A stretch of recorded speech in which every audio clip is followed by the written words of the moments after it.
Well, Frank Borgia was a member of our family, and he had an argument with another member, and they both went to the boss, and the boss decided to kill Borgia.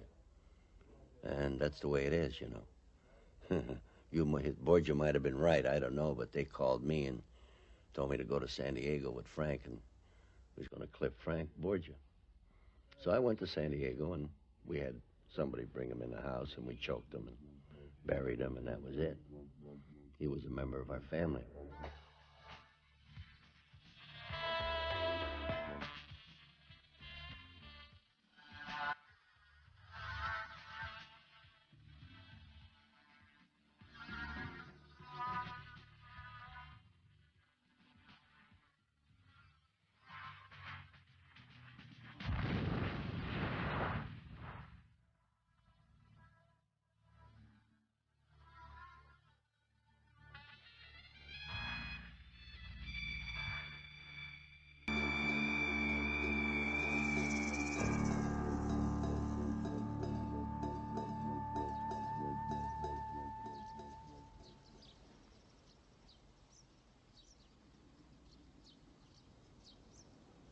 On the 14th of November, 1957, more than 60 of America's most powerful men gathered at this house. They were deciding the future of an industry worth billions of dollars. They were meeting where they thought no one would ever find them, but it was their bad luck to run up against Sergeant Edgar Croswell, a veteran local policeman with a most suspicious mind. These fellows just did not fit in. They were all extremely well dressed. Most of them had Italian accents. Some, 2 or 3, told us they couldn't speak English at all. And they just didn't fit in with the local terrain or the local people. They were standouts. The men meeting here at Appalachian in 1957 were, in fact, the leaders of the Mafia in America. They were rounded up and interrogated, a humiliation for the warlords of organized crime. 14-carat hoodlums. Strictly lived by breaking the law, preying on honest people, taking over businesses, killing each other, killing other people that got in their way. Croswell's discovery shocked even the experts in organized crime. At the time, most police forces in America claimed the Mafia did not exist. Appalachian was a bombshell. That's, I think, or at least 25 years later, it's fair to describe it as such. This meeting of over probably the full extent was about 80-some-odd people, meeting all from different parts of the country, all recognized as members of organized crime, many of them documented in the files of the Federal Bureau of Narcotics as members of the organization, all meeting at one place on a chilly, unpleasant afternoon in Appalachian, New York, a remote town in the southwestern part of New York State, was a phenomenon that could not be explained. It certainly said more than anything that some form of organization exists. 6 years later, there was another bombshell. The first man from within the Mafia to turn public informer appeared at Senate hearings and on nationwide television. The committee will come to order. We have as our first witness today Joseph Valachi, who is... In jail for narcotics, Joseph Valachi was breaking the Mafia's most feared commandment, omertà, silence. He was the first ever to reveal the structure of the Mafia and the men who ran it. You do solemnly swear that the evidence you shall give before this Senate subcommittee shall be the truth, the whole truth, and nothing but the truth. So help you God. Valachi also revealed its secret Italian name. Are you a member of any secret organization? Yes, I am. What is the name of it? Cosa Nostra in Italian. Cosa Nostra in Italian. Our thing and our family in English. Valachi called it Cosa Nostra rather than Mafia. Helped by huge charts, he named hundreds of men in the crime families or crime armies that made up the organization. He knew the punishment for betraying their secrets. Senator, can I say something, Senator? Yes. As to what I'm telling you now, I need to go no further to say nothing else. This is what I'm telling you, what I'm exposing to you and the press and everybody. This is my doing. Fallaci died of cancer in prison, but he had armed guards to the end. Every informer faces a death sentence from the Mafia. Jimmy Fratiano is the most important Mafia member ever to defect. He now has to be protected from the hitmen of the mob. I just take my chances, try to stay away from them, go someplace where they can't find me, just live as long as I can. You know, when they find you, bye-bye, baby. Jerry Gianono, another killer-turned-informer. He's now serving time for murder in the same prison as men who want to kill him for betraying the Mafia. He rejects his old mob connections. I don't like what they've done because they haven't realized reality yet. They're still in a fantasy. So I stay away from them, but there's only so much of a piece of a room I can hide. That's why it's not that easy to do time. Joey Cantalupo. For 14 years, he worked closely with the bosses of 4 crime families. He became an informer for the FBI, and his evidence sent many top mobsters to jail. He now lives in hiding. You must realize that a man like me, who has made cases against organized crime figures, could not possibly stay on the streets of New York. It was just a matter of time before I would be killed by these people.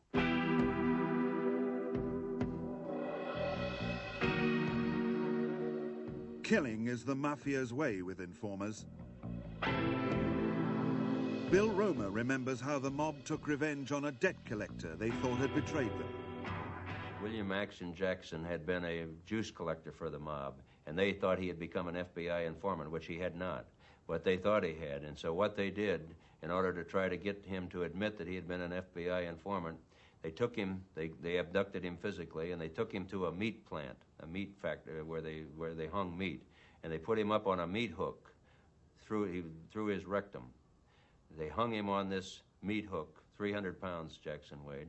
They hung him on this meat hook. They tied him up so that he couldn't wiggle his way off, and then they got a cattle prod, and they electrified that cattle prod, and they stuck it in his penis, and they left him there, trying, in the meantime, interrogated him concerning his relationship with the FBI, which was existent, and they tortured him for 3 days. Never did really kill him, but he naturally expired through the excruciating pain.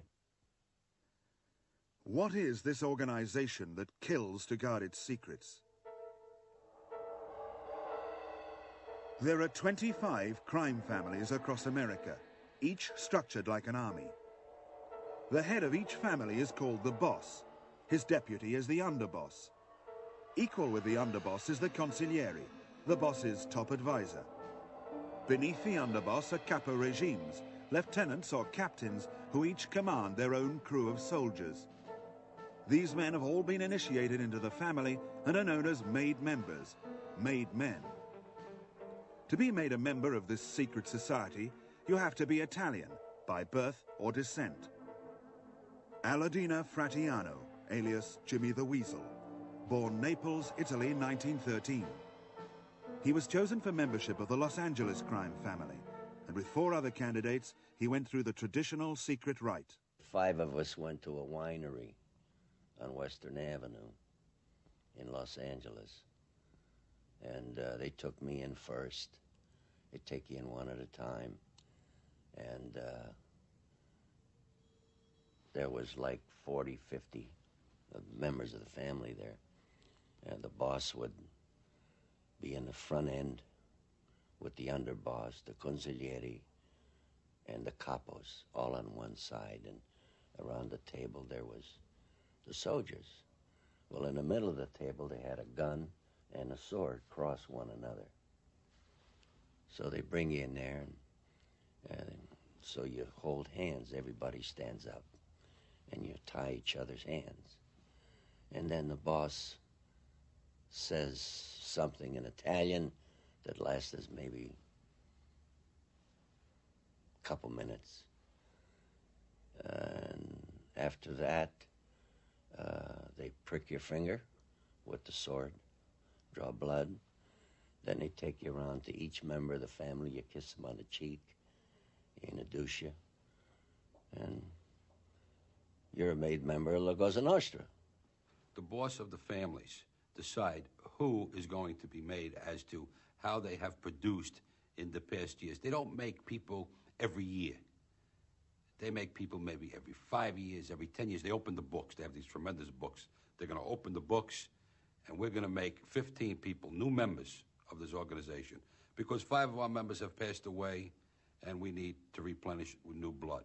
So the bosses decide as to who is going to be made as to what they have done in the past years, as to how they produce for the organization. And they say if I introduce you to somebody and I say he's a friend of ours, that means he was a member of the family. But if I introduce you to somebody and I say he's a friend of mine, that don't mean nothing. You see, friend of ours means our thing. See, that's La Cosa Nostra. That's in Italian, is our thing. Years ago, they used to make members of organized crime families because of the way they conduct themselves, meaning, you, my friend, go out and you kill Joe Schmo. And you kill Bobo Babi. You know, they got all these crazy names. And after you do that, we'll recognize you as being a good fellow. We'll make you a member of our family. They don't do that anymore today.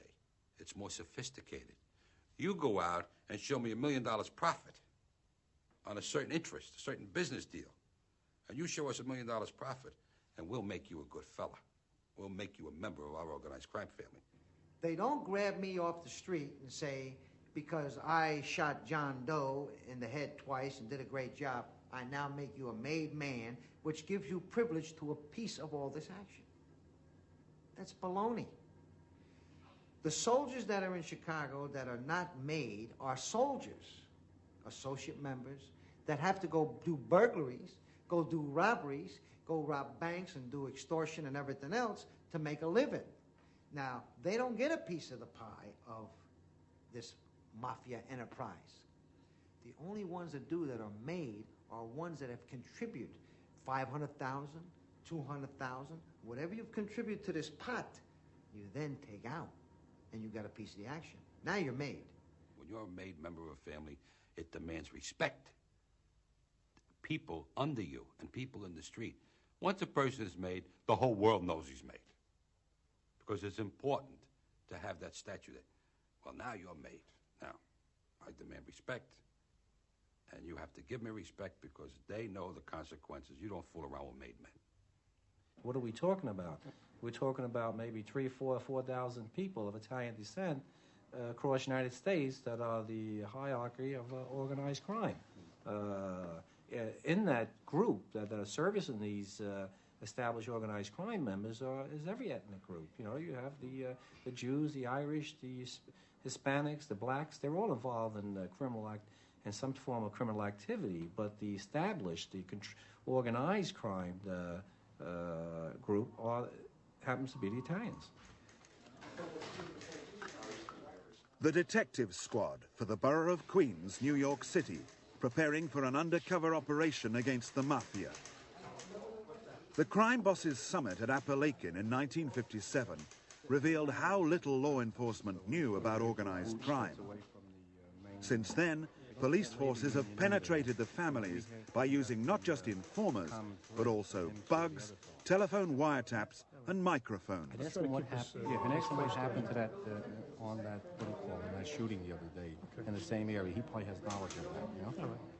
I'll get up to talk as much as I can. And you know what the signals are in case you have a problem, right? Right. All right. Peggy, I'm going to have Peggy and John in there, and they're going to be in the next, about 2 booths away from you.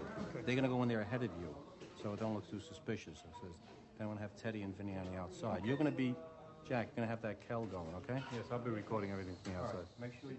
The police know that for every member of a crime family who dies or goes to jail, there is always someone ready to replace him. John? Only the Mafia has this tradition of rebirth and renewal. There were people that I knew when I got started over 20 years ago that were just sons of organized crime members and really not involved. But as in the last 25 years, now these people are capos.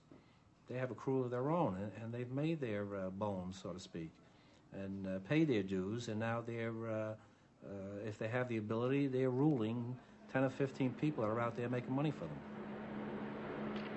August 14th at 13:25 hours.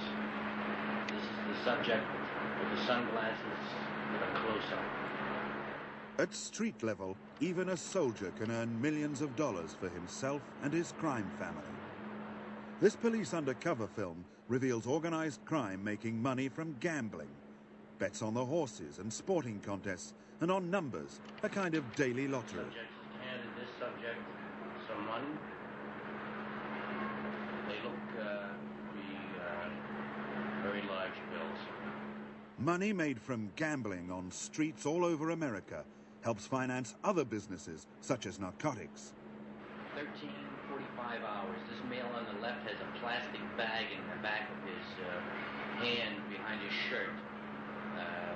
The bag in this man's hand contains half a pound of heroin, just part of a deal worth $100 million. The white shirt just threw the bag into the automobile. Made men, mafiosi, usually claim they don't deal in drugs. The truth is they have been in the business ever since the Mafia came to America.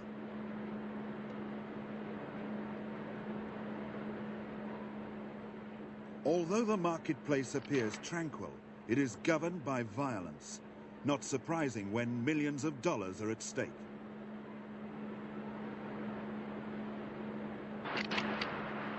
One of the Mafia's most lucrative businesses is loan sharking or shylocking, lending money at extortionate rates of interest that can turn small loans into huge debts. The Mafia moneylenders know that violence or the threat of violence will make the customer pay up in the end.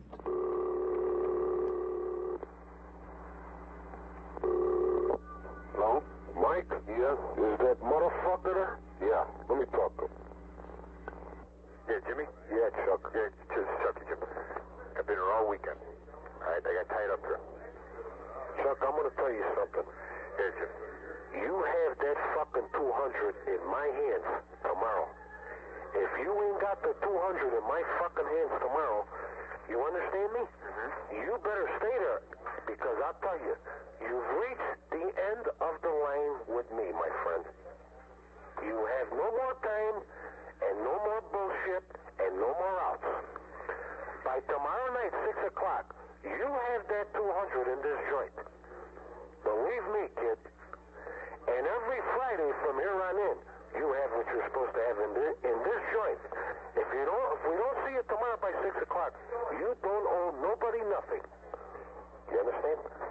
You have it here by 6 o'clock tomorrow night. Or, believe me when I tell you, and I promise you this.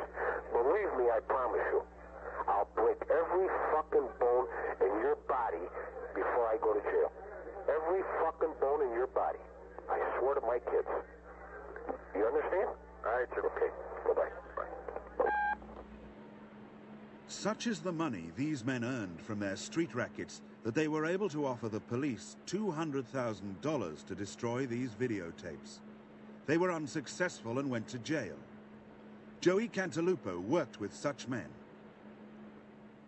Shorty Spiro was a recently made member. In 1975, he became a made member of the Colombo family, and he lived by violence. He was a violent individual. And there was nothing nice about Shorty Spiro, and I had a situation with him at one time where I was in a sociable game of four-handed pinochle partners, and I caught Shorty cheating. And we were at this Michael Bellino's house, who was also a member of the same Colombo family. And I said, Shorty, you can't do that because you're cheating. And our wives are in the same area of this particular house. He says, what? I said, you're cheating, Shorty. You can't cheat. This is a sociable game. And he takes a 45 out of his pocket and he puts it to my head. He says, don't you ever call me a fucking cheater. I'll blow your brains out. At that time, I got a little diarrhea, and I said to my wife, come on, let's get out of here. And we left. But the man, actually, he lived that way, and he died that way. His brother was shot to death, and he tried to revenge his brother's death, and he was killed himself. So there's no more Shorty Spiros. I was present at a 10-cent and 20-cent limit poker game where he became so annoyed and upset at the comments being passed by Jimmy the Brush. That was his nickname. His last name was Fife. He wasn't Italian. That he grabbed his head, pulled him forward, and bit off his earlobe. Bit it off and spit it out. And then took the guy into his car and drove him down to Paul Kimball Emergency Hospital. And then about 5 minutes later, they come rushing back to look for that piece, that earlobe, so that they could sew it back on. That was Nicky Valvano, Nicky Boy. He was the same guy who got a message once that his wife wants to see him. He hadn't been home for several weeks. He had girlfriends all over the place. And so he asked me if I would drive him out to his house, and I did. And we walk into the house. His wife's name was Dorothy. He says, what's the matter, Dorothy? She said, you got to do something about Jojo. Jojo was his son, about 11 years old. What's the matter with Jojo? He's acting up. I was called to school. They want to throw him out. He's unmanageable. You got to do something about him. I said, where is he now? He's out in the back. Hey, Jojo, come here. And I'm trying to mimic his voice with the Italian clip, you know. And Jojo walks in and he says, yeah? Hey, what's the matter with you? Why can't you be good in school? What are you acting up like that? Don't you like school? He says, no, I don't. Hey, what do you want to be when you grow up? And the kid says, I want to be a thief, just like you. He said, then pay attention to me. And I witnessed this, and I listened to this, and I'm thinking of my pure kids back home. What am I in with here? I'm ordered to work with this paranoid bastard. I mean, he was your master, wasn't he? No, no. I was ordered to work with him. He was not my boss. But if you knew him, you didn't cross him. Or you didn't argue with him. I'm proud of my earlobes, and I still have them. 90% of the made members of organized crime families have girlfriends. They hold their wives on what we say is a pedestal. Nothing bad happens to their wives. Their girlfriends, they take all over the world. They introduce them to everybody. They enjoy them. They spend their money on them. And eventually they go home to the nice wife who's home baby feeding the babies because they all have a tremendous amount of children. So they keep their wives what we call pregnant and barefooted. And they enjoy their lives with their girlfriends. But they go through girlfriends like they go through veal cutlets. It's big, you know, just turns over. And eventually they give you hand-me-downs. Like this is, I'm Ali Boy Persico, and I'm going out with Dutza. It's a girl. Right? But I used her for about a year or two now. Now, Michael Bellino, you can have Dutza. I don't want to know more. I got something new. I'll never forget this one time, Joe came over to me and he said, come on, I'll eat with you. I was having linguine and clam sauce. I'll never forget it. He said, have a glass of wine. Nancy came over to me, who was Mio's sister. And she said, listen, Jerry, do me a favor. Take me to Cicero tonight. After you finish eating, can you give me a ride to Cicero? She left the table, and Joe said to me, you don't drive her nowhere. You don't talk to her no more. You stay away from her. I said, I ain't doing nothing. I ain't fooling around with her. He says, no, I'm not saying you're fooling around with her. Don't go near her. I says, why? He says, that's Milwaukee Phil's girlfriend. He was in a federal penitentiary doing time. But that was still his girlfriend, even though he was married. Now, he's married, got kids, but that's his girlfriend, and you ain't supposed to talk to his girlfriend. I laughed. I said, okay. Months later, she was dating, this guy's name is Blackie. He was a bookmaker in Cicero. And Nan went to ask Milwaukee Phil for permission to get married to Blackie. And he's married now. You get this? He's in prison. He gives his permission to her to marry this other guy, this other mustache. All right? Dies. He dies in prison. Joe tells me, he says, see Blackie over there? He's dead. I said, what for? Milwaukee Phil's dead. He died in prison. And that's only his girlfriend, Joe. What the hell's the difference? He said, from his grave, he ordered the hit. 3 weeks later, after they were married, Blackie was shot right in front of Nan in a rocking chair at their house. From the grave, he ordered that hit. What did all that mean? Just told me, don't be fooling around with nobody else's girlfriend, that's all. It just showed me that this man had so much power, so much control over people, that out of respect, they killed this guy because of Blackie dating Milwaukee Phil's girlfriend, which don't make any sense to me, you know. But I'm just saying, this is their mind, just to go show you how their mind thinks. In every situation, whether it's government or organized crime, there are commandments. And there are commandments in religion and things like that. But you do not break these commandments. And one of the commandments in organized crime is that you do not fool around with another man's wife, a member of organized crime's wife, or a member, or his girlfriend's. This is a no-no. You do not do that. Like, I could be very secure knowing that I got this gorgeous girlfriend of mine, and I take her out to different restaurants, that nobody would try even move in on my territory, because she belongs to me. And this is a law. You do not break this law. But when you do, the penalty could be death. I say could be. And a perfect situation of that is Joe Colombo's father was fooling around with a member of organized crime's girlfriend or wife, pursue whatever it might be. And they caught them in a car together. And the next day when the cops found them, they were dead. They were both shot in the head. Dead. But the unfortunate thing here is that they cut off his prick and stuck it in his own mouth. And that's how they found him. And that's for fooling around with a wise guy's wife or girlfriend. The family is basically based on violence. And we are not talking about the normal everyday beating or a slap in the face. We're talking about murders to show that I am still the boss and you are not going to try and override me. And that is proven in many cases. There have been many cases where people have been murdered just for the sake of showing that I'm still the boss of this family and it's going to be run my way. And a perfect instance of that is an individual who was a captain in the Colombo family. His name was Mimi. He had control of Coney Island, which is a vast area. Coney Island is a big area, a large population. And he had all the numbers and the shylocking and everything, but he still answered to the boss. But Mimi had a terrible problem. He liked to drink.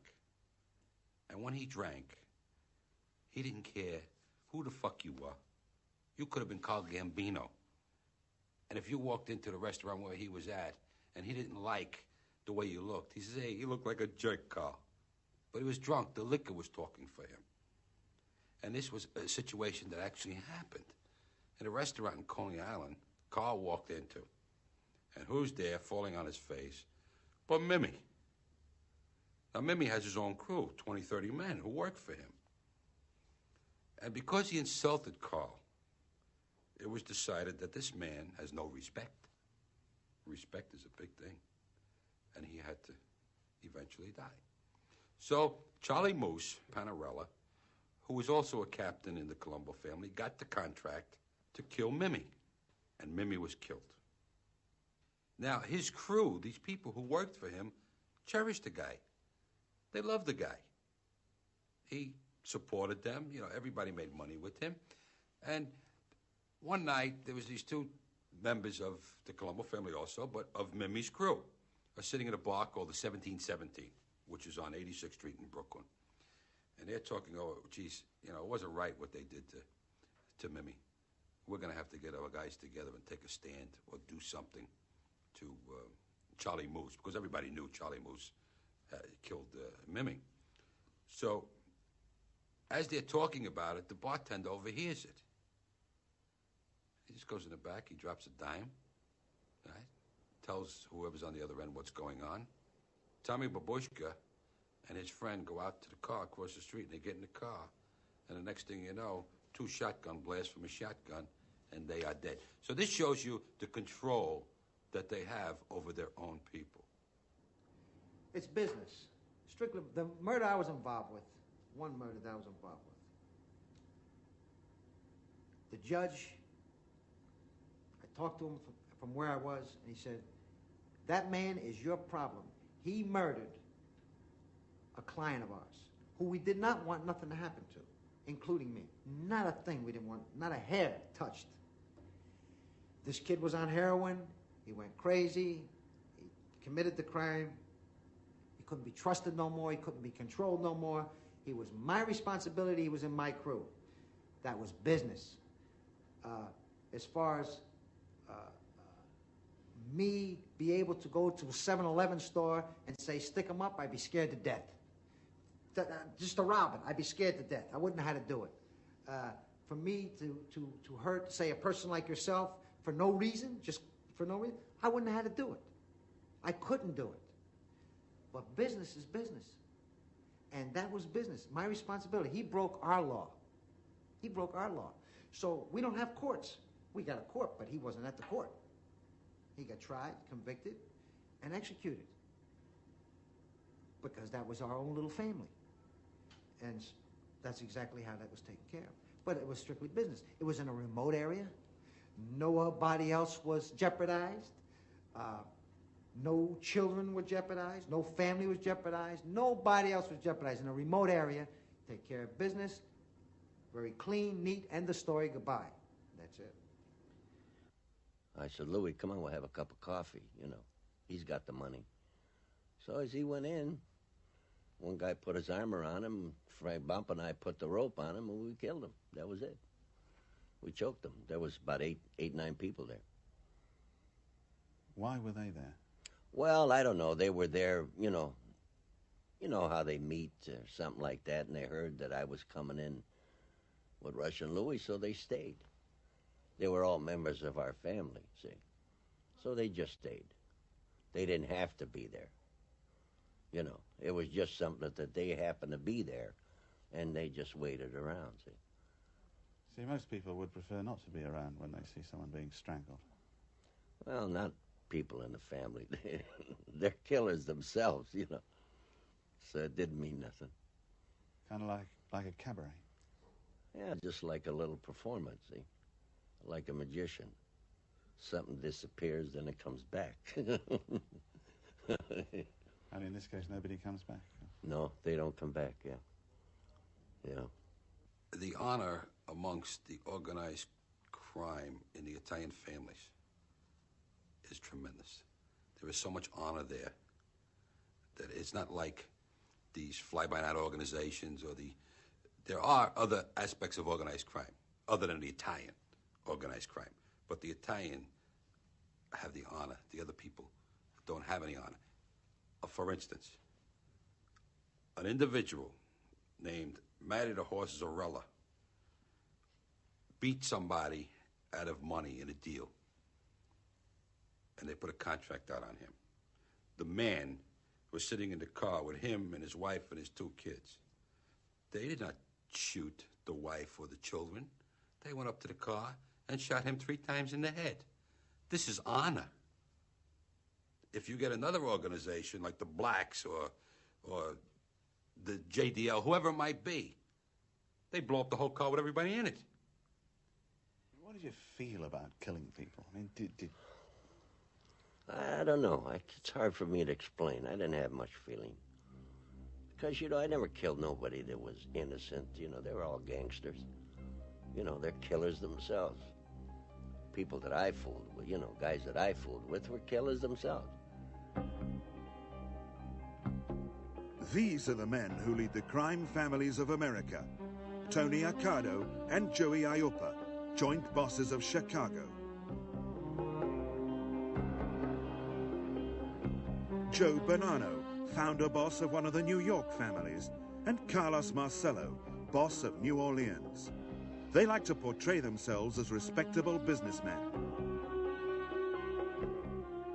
These men could walk amongst you and you would never know who they were if you did not know them as the individuals that they were. But their reputations were far greater because of all the years of organizing their families, the tragic things that they have done to people, and the people feared them. So they demand respect. Even though they don't go out today and kill people, they would have somebody do it. But during the early years, you can believe that they've murdered people and cut them up and threw them to the fish and all that stuff.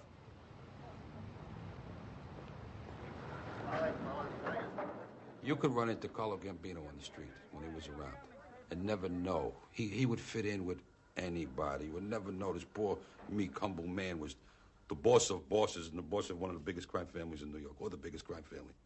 They might call him the old man because he was getting on in years, but he definitely dominated all the families.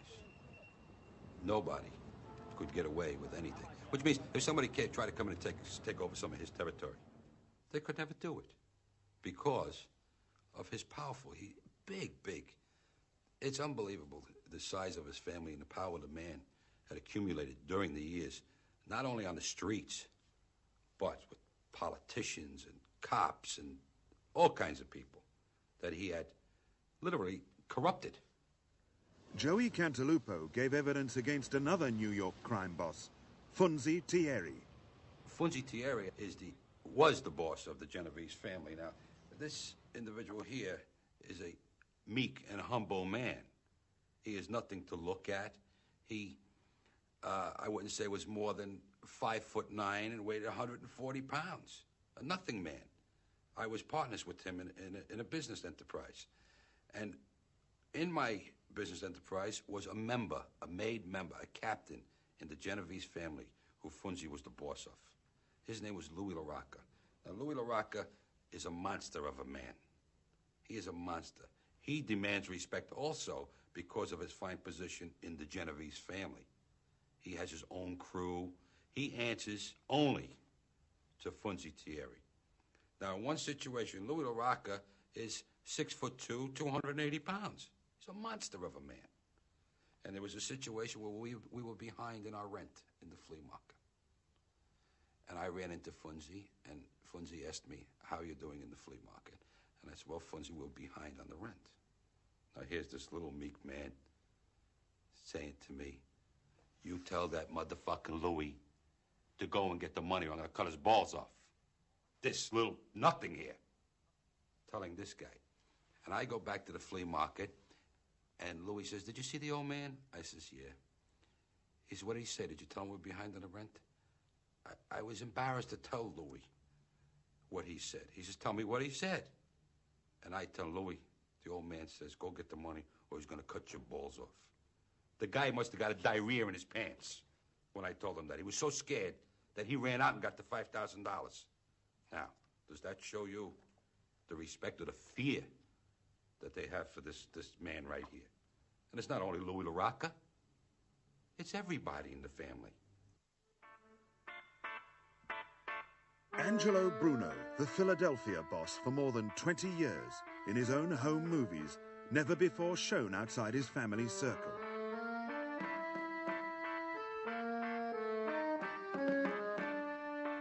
Born in Sicily in 1910, Bruno fulfilled the American dream.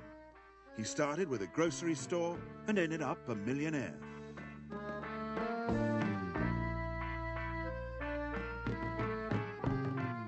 In his private life, he was devoted to his wife and family. He prided himself on being a patriotic American. Bruno always looked more like a grandfather than a godfather.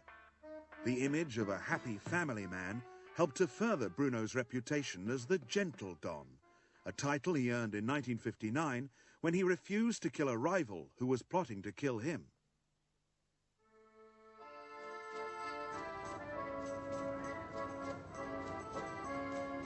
South Philadelphia was Angelo Bruno's home territory.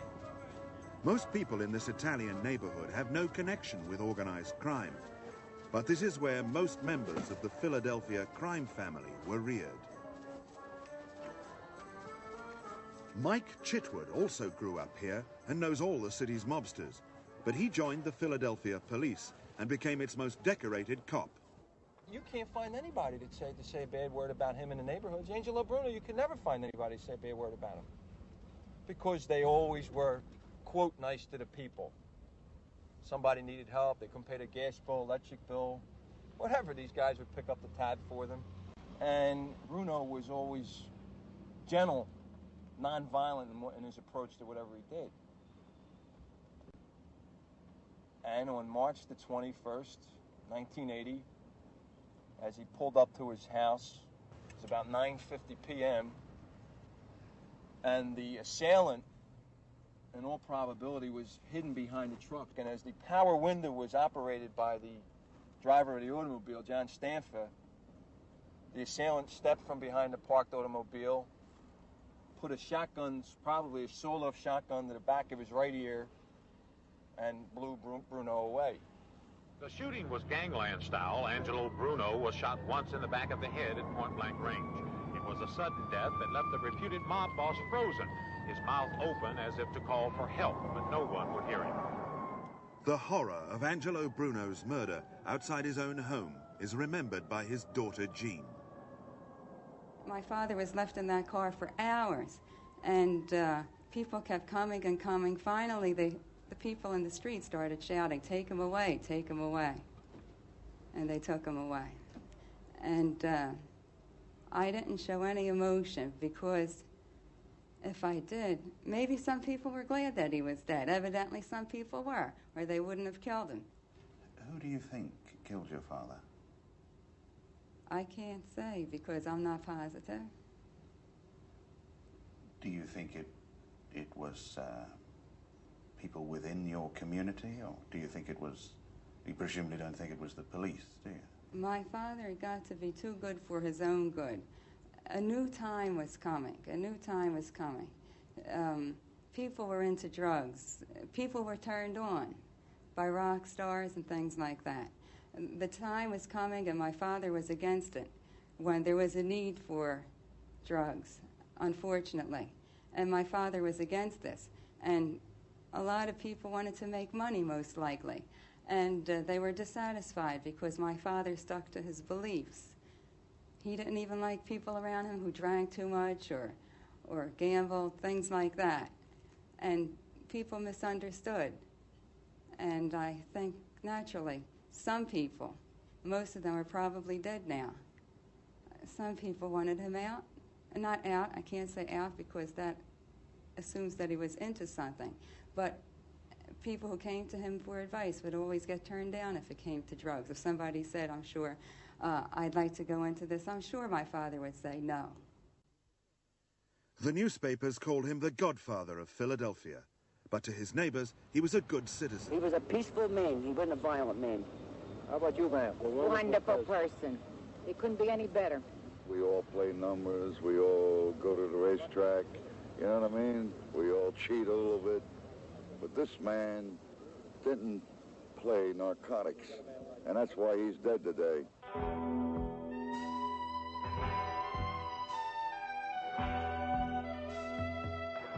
Perhaps Bruno was killed because he opposed drugs. Perhaps younger men simply wanted to take over. Those who ordered his killing probably attended his funeral.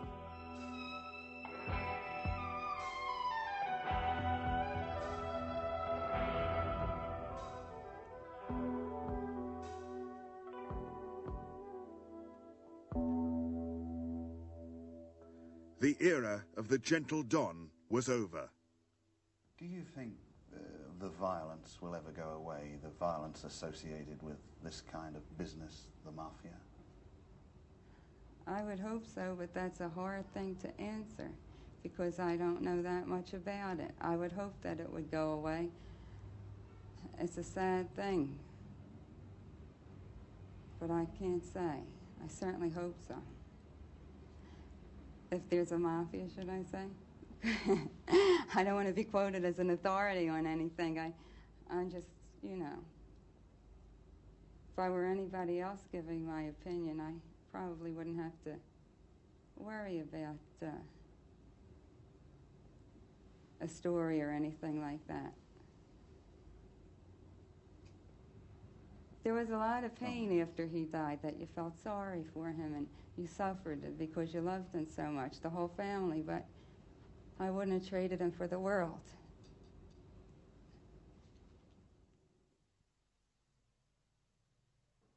This was the beginning of what is referred to as the mob war in Philadelphia.